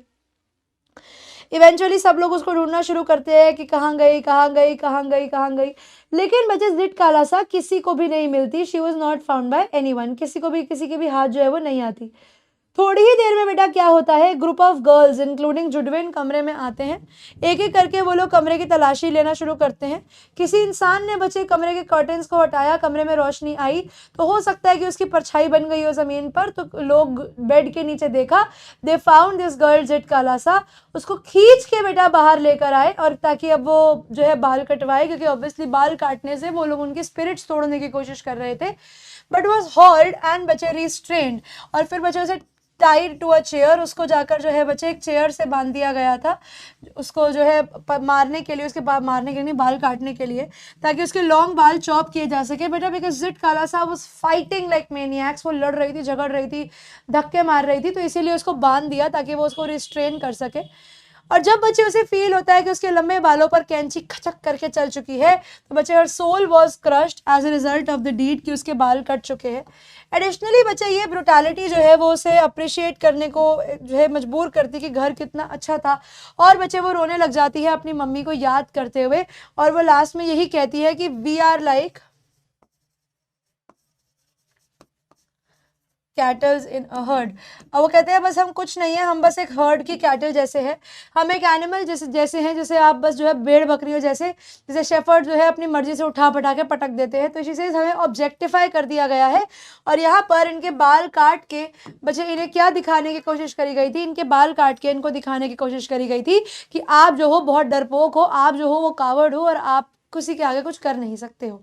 ठीक है, अब यहाँ पे आती है बच्चे हमारी दूसरी स्टोरी, जो हमारी कंट्री की ही है। अब आपको पता है बच्चे, हमारे देश के अंदर अनटचेबिलिटी एक प्रोहिबिटेड प्रैक्टिस है, लेकिन there are some parts of the country बच्चे जहाँ आज तो मैं कह नहीं सकती, बट आई बिलीव कि होती तो होगी। इतना भी मतलब आप डायरेक्टली कहो या इनडायरेक्टली कहो, untouchability has not been eradicated the way we wanted it to be. अब होता क्या है बच्चे, दूसरी स्टोरी जो है वो एक क्रिश्चियन गर्ल के बारे में है, बामा। ठीक है, जो बिलोंग करती थी from the community of the untouchables. ये कहानी है बच्चे बामा की, जब वो 3rd क्लास के अंदर थी, और वो अपने स्कूल से एक दिन घर आ रही थी। बच्चे देखा जाए तो वो एक चीयरफुल सी लड़की थी, जिन्हें ऑब्जर्व करना चीज़ों को बहुत अच्छा लगता था। तो 15 मिनट के रास्ते को वो अक्सर बच्चे 1 घंटा पूरा करके आती थी। अब वो बताती है कि ये वो समय था जिस समय लोग ओपनली बात तो नहीं करते थे अनटचेबिलिटी के बारे में, लेकिन प्रैक्टिस करने में कोई कमी भी नहीं छोड़ते थे। वो कहते कि देखो, मेरे को घर आने में से 10 मिनट लगते थे, लेकिन मैं अक्सर 30 से 50 मिनट लगाती थी घर पहुंचने के लिए। ऐसा इसीलिए बच्चे कि वो क्या क्या चीज़ें एक्सपीरियंस करती थी। वो कहती है रास्ते में वो देखती थी मंकी जो परफॉर्म कर रहा है, स्नेक चार्मर जो कुछ एक्ट करवा रहा है, ठीक है, जो स्नेक बड़ा इंटरेस्टिंग उसे देखने में लगता था। अब वहाँ पर एक साइकिलिस्ट होता था बेटा, जो साइकिल कर रहा होता था 3-5 दिनों से। एक फेमस टेम्पल था जहाँ पर एक बेल थी, ट्राइबल मैन था जो क्ले बीड्स और नीडल्स बेचते हैं। उसके अलावा बच्चे जू की आप कह सकते हो कि वैन्स वहाँ पर होती थी। उसके अलावा बच्चे आप कह सकते हो कि आपके जो MLA और MPs जो थे बच्चे, वो अपने स्पीचेस जो थे वो दे रहे होते थे। तो बड़ा शोरगुल होता था, बड़ा लाइवली एटमॉस्फेयर होता था जब वो एक्सपीरियंस करके आती थी। She also came across various snack stalls and street acts. और फिर वो बताती कि कैसे बहुत सारी अलग अलग पॉलिटिकल पार्टीज जो है वो उनकी स्ट्रीट में आकर अपने भाषण दिया करती थी, और वो ये सब देखकर अपने घर की तरफ आगे बढ़ जाया करती थी। अब यहाँ पे बच्चे पेपर में वो कभी तुमसे बहुत रेयरली ही पूछेंगे कि ये बामा क्या क्या चीज़ें एक्सपीरियंस करती थी रास्ते में, ऐसा क्वेश्चन नहीं आता है। क्वेश्चन बच्चे सीधा बामा के ऊपर अगर कोई पूछा जाता है तो वो ये पूछा जाता है कि हमारी स्टोरी के अंदर यहाँ पे उन्होंने ऐसा क्या एक्सपीरियंस किया जिससे बामा को बहुत हंसी आई। तो होता क्या है बच्चे, जब बामा अपनी गली में घुसी तो उन्होंने देखा कि वहाँ पर एक लैंडलॉर्ड जो है बच्चे वो बैठा हुआ है और थ्रेशिंग देख रहा है, वहाँ पर वर्कर्स को फील्ड में काम करता हुआ देख रहा है और बड़े आराम से वहाँ पर बैठा हुआ है।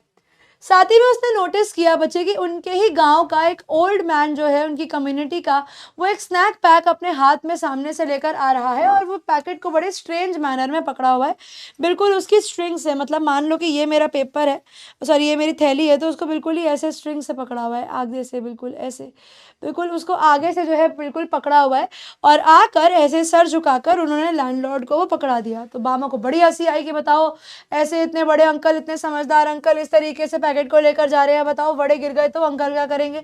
तो बामा जो है इस बात के ऊपर बड़ा हंसती है कि बताओ ऐसे कैसे कर सकते हैं अंकल, अंकल थोड़े पागल तो नहीं है, ऐसे कौन सामान उठाकर लेकर आता है, ढंग से लेके आ जाओ। तो बामा ये सब देखती है और अपने घर चली जाती है। फिर बामा अपने बड़े भाई अन्नन को ये कहानी सुनाती है और हंसने लग जाती है कि भैया आपको पता है क्या हुआ, हा हा हा, भैया आपको पता है क्या हुआ, हा हा करके हंसने लग जाती है। अब भैया जो थे वो हंसे ही नहीं बिल्कुल, क्योंकि भैया को पता है कि ये कोई हंसने वाली बात तो है नहीं, तो मजाक की कोई बात ही नहीं है, इसमें तो कुछ हंसने वाला था ही नहीं। तो तब उनके भाई उनको बताते हैं, वो कहते हैं ऐसा इसीलिए किया गया था क्योंकि जो मैन है हमारे, जो एल्डर है हमारे एरिया के, वो लो कास्ट के अंकल माने जाते हैं, और अपर कास्ट लोग जो है वो ये नहीं चाहते कि लोअर कास्ट के लोग जो है वो उनके सामान को टच करे, बिकॉज अगर हम ऐसा करेंगे तो हम दूषित लोग हैं, तो उनका सामान जो है वो इम्प्योर हो जाएगा। इसीलिए वो अंकल वड़े के पैकेट को स्ट्रिंग से पकड़ के ला रहे थे कि गलती से भी उनका हाथ ना लग जाए, वरना वो सारा का सारा खाना उन्हें रखना पड़ेगा या फिर उनको बहुत डांट पड़ेगी। ये बात सुनकर बामा को इतना डिस्गस्टिंग फील होता है कि मतलब ये लोग कितने ज़्यादा सेल्फिश हैं कि सामान भी हमसे ही मंगाना है और हमें बोलना है कि तुम सामान को टच भी मत करो। तो उसे ये चीज़ को सुन के बहुत गुस्सा आता है और उसका यही मन करता है कि मैं खुद जाऊं और अंकल ने जो खाना खाया है ना उसको एक बार टच करके आऊं, खुद जाकर उस खाने को छूऊं और बोलूं कि ले बुढ़े अब इसे खाकर दिखा। तो she was very angry over the upper caste people, और वो यही कहती है कि हम लोगों को ना इनके काम को बॉयकॉट कर देना चाहिए, क्योंकि जब हम लोग इनका काम नहीं करेंगे तो ये लोग कुछ कर भी नहीं पाएंगे। तो the best thing that we can do is to stop working for them, because that is the only way जिससे हम अपने आप को प्रोटेक्ट कर सकते हैं। कुछ दिन बाद बच्चे बामा के बड़े भैया, अब उसके बड़े भैया जब उसे ये बात बताते हैं तो वो उन्हें बताते हैं कि पता है ये चीज़ें बहुत कॉमन है। वो कहते हैं एक बार मेरे को भी याद है, वो लाइब्रेरी से आ रहे थे और वो कहते हैं मुझे लैंडलॉर्ड के दो आदमियों ने रोक लिया और मुझसे पूछा कि मेरा नाम क्या है। तो मैंने बता दिया कि भैया सो एंड सो मेरा नाम है। तो अब उन्हें नाम से भी क्लियर ना हो कि भैया मैं एक अनटचेबल हूँ या फिर उनकी कम्युनिटी का आदमी हूँ, तो उन्होंने मुझसे पूछा कि आप कौन सी गली में रहते हो। तो वो कहते हैं जब मेरी गली वो जान जाएंगे, बिकॉज ऑब्वियसली तब गलियां भी अलग थी, साथ में तो रहते नहीं थे एक गली में। तो ये तो है नहीं कि अपर कास्ट और लोअर कास्ट का घर बिल्कुल बाजू बाजू में, ऐसा नहीं था, गलियां ही सेपरेट थी। तो गली से वो शायद ये पहचान जाएं कि वो कौन से कास्ट के हैं। तो वो ये कहना चाहते हैं कि लोग इतने शेमलेसली कास्ट को प्रैक्टिस करते हैं हमारे देश के अंदर कि आप कुछ भी नहीं कर सकते इस केस में, आप यू आर कंप्लीटली हेल्पलेस। और वो यही कहते हैं कि यहाँ पर आपके पास कोई तरीका नहीं है आगे बढ़ने का दैन टू स्टडी हार्ड, आप मेहनत करो, बिकॉज वही वो तरीका है जिससे आपको रिस्पेक्ट मिल सकती है और लोग आपके पास आ सकते हैं। You can create your own value.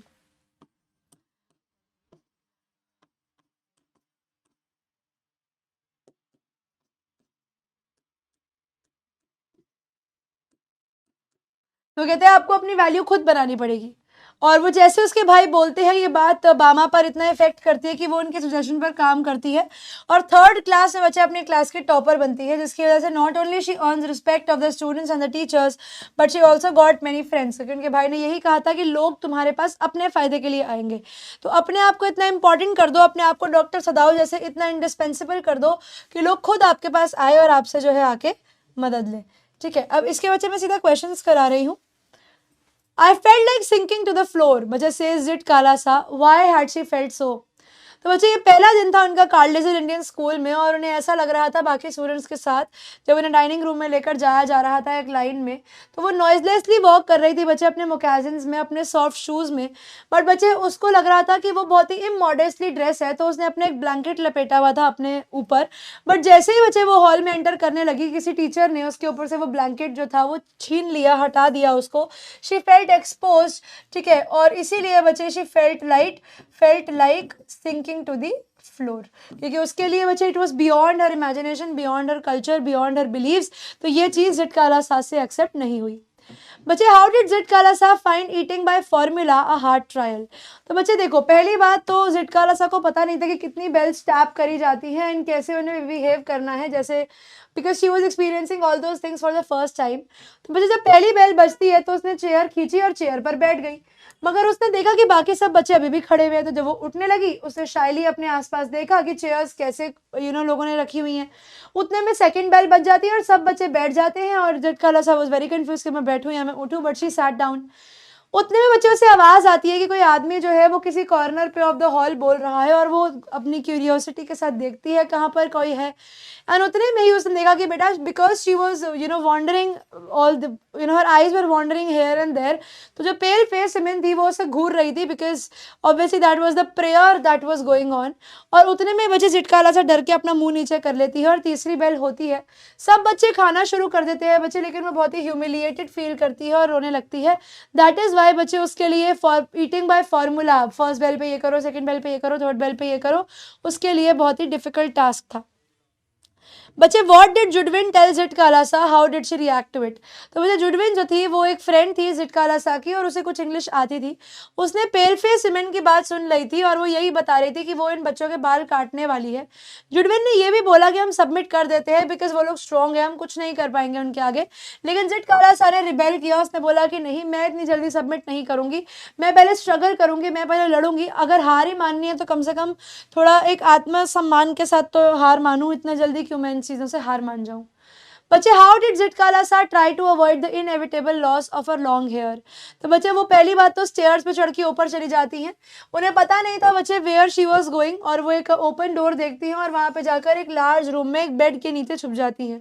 Windows covered थी बच्चे, तो कमरा अंधेरा था, और she came to the farthest corner from the door, crawled under the bed in the darkest corner, और वहां जाकर बच्चे झिटकालासा जो है वो छुप जाती है। ओए ओए ओए, ये रह गया बामा। बच्चे when did Bama first come to know of the social discrimination faced by the people of her community। तो बच्चे बामा जो है वो अपने स्कूल से घर वॉक करके आया करती थी जब she was in third grade. एक दिन बच्चे उसने नोटिस किया कि एक एल्डरली मैन जो है वो एक टाइनी पैकेट को लेकर अपने हाथ में चलते हुए जा रहे हैं, और उन्होंने वो पैकेट जाकर लैंडलॉर्ड को ऑफर कर दिया, जिसने उस पैकेट को खोला, उसमें से वड़े निकाले और खाने लग गए। The man when was holding the packet, he was holding it by the threads without touching it, और उसको लगा कि ये बड़ा फनी है कि अंकल बताओ इतने बड़े होकर ऐसा काम कर रहे हैं। बट अन्नन जो उसके बड़े भाई थे उन्होंने उसे इन्फॉर्म किया कि वो आदमी अम्यूजिंग बिल्कुल भी नहीं था। Actually he belong to a low caste and this is the reason कि he was not permitted to touch the food packet, otherwise जो कंटेंट थे बच्चे पैकेट के अंदर वो सारे के सारे पोल्यूट हो जाएंगे and that is going to be problematic for the old man. इसीलिए उन्होंने पैकेट को ऐसे स्ट्रिंग से पकड़ा हुआ था। बच्चे जब बामा ने अनटचेबिलिटी के बारे में सुना तो बामा का क्या रिएक्शन था। तो बच्चे जब बामा बैठी she became sad on listening कि कैसे अपर कास्ट के लोग जो है वो लोअर कास्ट के लोगों की तरफ बिहेव करते हैं। उससे बहुत बुरा लगता है और बहुत गुस्सा आता है और वो उसके खाने को टच करना चाहती थी। शी वंडर्ड कि whether the elder should run errands for the miserly rich poor upper caste, और वो यही सोचती कि क्या इन लोगों को इनके लिए काम करना भी चाहिए and hand them over things reverently, कि उनको जाके इतनी रिस्पेक्टफुली हम जो सामान दे देते हैं, क्या इतनी रिस्पेक्ट देने की जरूरत इन लोगों को है भी? Do they deserve this of bowing and shrinking all in the front of them? That's of no use. बच्चे लैंडलॉर्ड्स मैन बिहेव विद अन्नन, कैसे किया? बच्चे जो मैन थे उन्हें लगा कि अन्नन जो है वो अनफेमिलियर है और उनसे उनका नाम पूछा और बड़ी रिस्पेक्टफुली। हाउएवर ये मैनर चेंज हो जाता है बच्चे जब वो उन्हें ये बताते हैं कि मेरा नाम क्या है। वो इमीडिएटली पूछते हैं कि तुम कौन सी गली में रहते हो, और इनका मेन पर्पस ये था कि वो उनकी कास्ट आइडेंटिफाई कर pi by the name of the street, और उसके बाद जो है उनके साथ वही डिस्क्रिमिनेशन कर पाए। आखिरी सवाल बचे कि Bama experience is that of a victim of the caste system. What kind of discrimination does Zitkala Sa experience depict? What are the responses to the respective situation? तो बच्चे ड्यू टू द फैक्ट कि बामा जो थी बच्चे वो एक दलित कम्युनिटी में पैदा हुई थी, ठीक है, she was a victim of caste system. लेकिन अगर बच्चे बात की जाए नेटिव अमेरिकन झिटकालासा की, तो she believe that the people who conquered the natives wanted to wipe away their civilization. It was as if कि वो उनके पूरे कल्चर को खत्म कर देना चाहते थे। She observed जो prejudice था बच्चे नेटिव अमेरिकन विमेन और कल्चर की तरफ, वो बहुत ज़्यादा एक्सट्रीम था। उनके लॉन्ग हेयर बच्चे काट दिए गए सिंबलाइज करने के लिए कि वो लोग हार मान गए हैं अथॉरिटीज़ के आगे। ओनली नोवाइस सोल्जर्स बच्चे जिन्हें एनिमी कैप्चर कर ले वो लोग अपने बाल कटवाते थे इनके कल्चर टेम्परेचर में। तो ऑब्वियसली उनके कंफर्टेबल मोकाजिन्स छीन लिए गए, जो नेटिव अमेरिकन शूज़ होते हैं। उसे बहुत ही इनसिक्योर और बैशफुल लगा जब उसके ऊपर से ब्लैंकेट छीन लिया गया, जो उसने अपने आप को इमोडेस्टली ड्रेस होने के बाद अपने आप को ढकने के लिए पहना हुआ था। She didn't understand the regulations जो ब्रेकफास्ट टेबल के ऊपर करी गई। ये बोथ जो हैं बच्चे दोनों, they both protest against the current situation. वो दोनों अपने सर्कमस्टांस में इतनी जल्दी जो है गिव अप नहीं करती। They both fight against valiant prejudice and other obstacles. अब भले ही जिट कालासा ने डायरेक्टली किया हो और बामा ने पढ़ाई करके इनडायरेक्टली, दोनों अपने प्रॉब्लम्स को अंडू करने की कोशिश कर रही थी। They fight against prejudice, dogma, superstition and ignorance as well as the oppression that they were facing. तो they both realize कि education बच्चे वो weapon है that they can use to fight their battles. जिट कालासा और बामा जो हैं बच्चे, उन्होंने बहुत efforts डाले अपनी studies में ताकि वो लोग succeed जो है वो हो सके। They start writing and establish themselves as experts in the subject। जैसा आप देख ही पा रहे हो कि अब क्लास 12 में चैप्टर भी है। इनका जो आर्ट वर्क है बच्चे, वो इनका ओपिनियन रिफ्लेक्ट करता है और इनकी फाइट जो थी डिस्क्रिमिनेशन को, उसको कैरी फॉरवर्ड भी करता है, the way things are going on. ठीक है, अब यहाँ पे आके बच्चे आप लोगों का ये जो टॉपिक था, ये जो चैप्टर्स थे, ये समाप्त हो जाते हैं। Thank you so much everyone for being a part of today's class. मैं निहारिका अब आप लोगों को मिलूंगी बच्चों आपकी अगली क्लास में, दैट इज टुमारो। तब तक के लिए बच्चों पढ़ते रहिए, आगे बढ़ते रहिए। Good bye everyone, bye bye.